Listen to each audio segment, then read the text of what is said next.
bar sinoli sa lungsod ng Angeles na kumbaga sa bigas, siya ang nagtanim, nag-ani, nagbayo at nagsaing. Pero ibang tao ang kumain at di lang kain kundi lamon ang gustong gawin.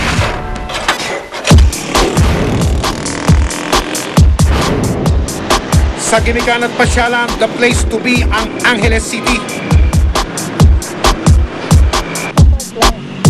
Saan ka pa? Kaya naman nawiwili pati mga turista.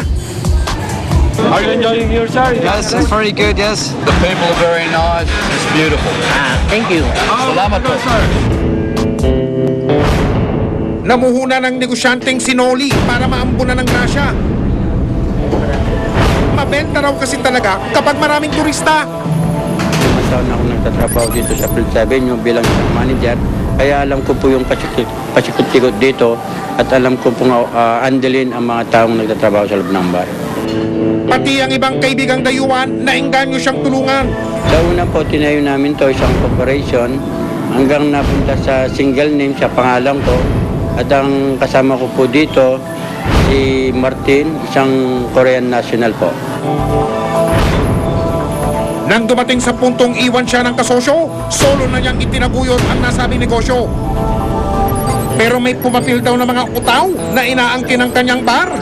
Nung unang dating po nila rito, nakita ko po si Sergeant Red na may sabot ng baril.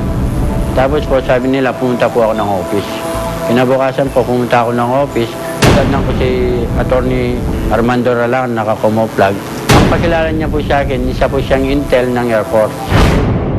Ayon kay Noli, ipinakita sa kanya ng abogadong si Atty. Laranang ang special power of attorney mula umano sa tatay ng kasosyo niyang dayuhan. Ayon daw sa dokumento, isang nagngangalang Yong Dayan ang binigyan ng karapatan sa negosyo ni Noli. Sinabay niya po yung agreement na pinipipirma niya sa akin. Kaya ko na po pinirmahan dahil po naka-uniforme si Captain Larangan ng time na yun. At di baril po. Ang inisip ko, baka po doon po kami tirahin. Base sa pinapirmahang Memorandum of Agreement o kasunduan, si Atty. Laranang na raw ang magiging bagong may-ari ng bar.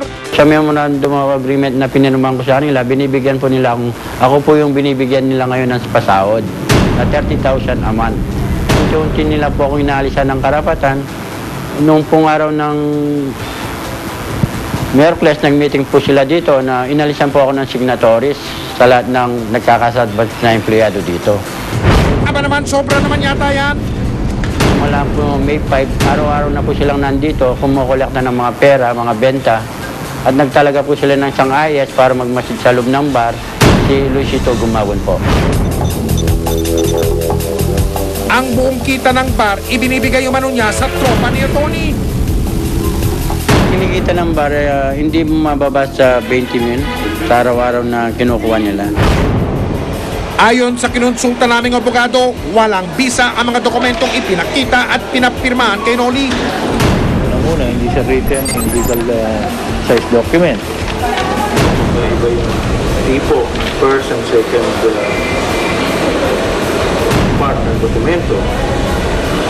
Private document ito, no? Hindi may tuturo ng notariado. Walang acknowledgement before the public. Sinamahan namin si Noli sa tanggapan ng Pampanga Criminal Investigation and Detection Group o CIDG sa lungsod ng Angeles. Ang aksyon ng mga pulis, entrapment operation para sa hinaangad niyang katarungan.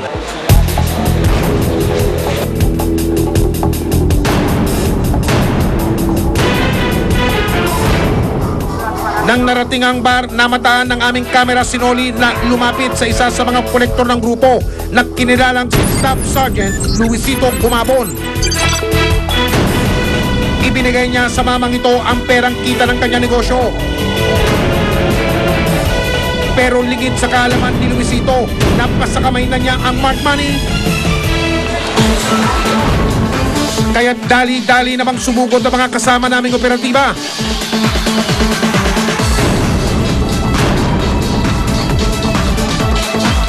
Asan yung kasama mo?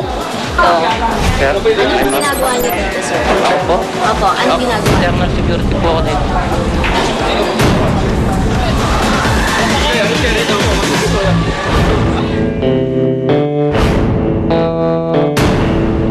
Paliwanag naman ang inaresto na pagkutusan lamang siya ng kanyang amo.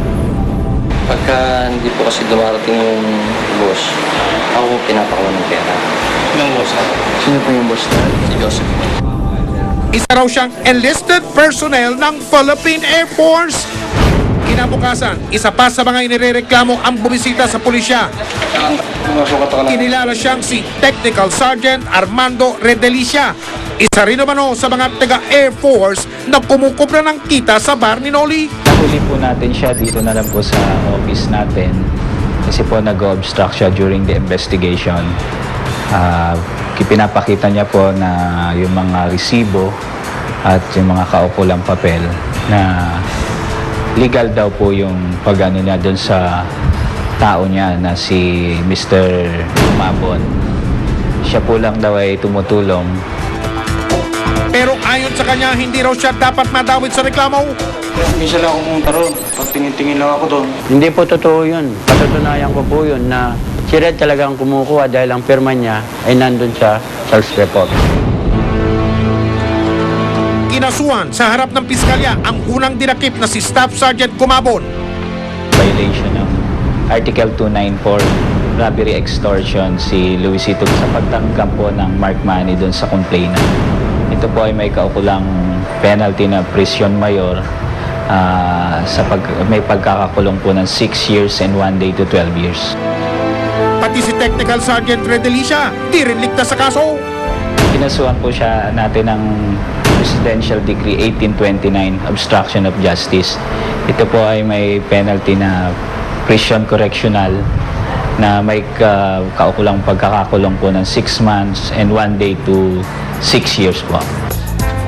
At kung akala ni Atty. Armando Laranang na wala na siyang problema, abay nagkakamali siya. Si Atty. Armando Laranang ng robbery extortion din po. Violation ng Article 294. Hindi nagbigay sa amin ng payag si Atty. Sa husgado na lang daw siya maglalahad ng paliwanag. Nang makarating sa tanggapan ng Philippine Air Force ang tungkol sa reklamo, nangako silang hindi sila mangingibig parusahan ang totoong may sala. Dadaan yan sa due process of law.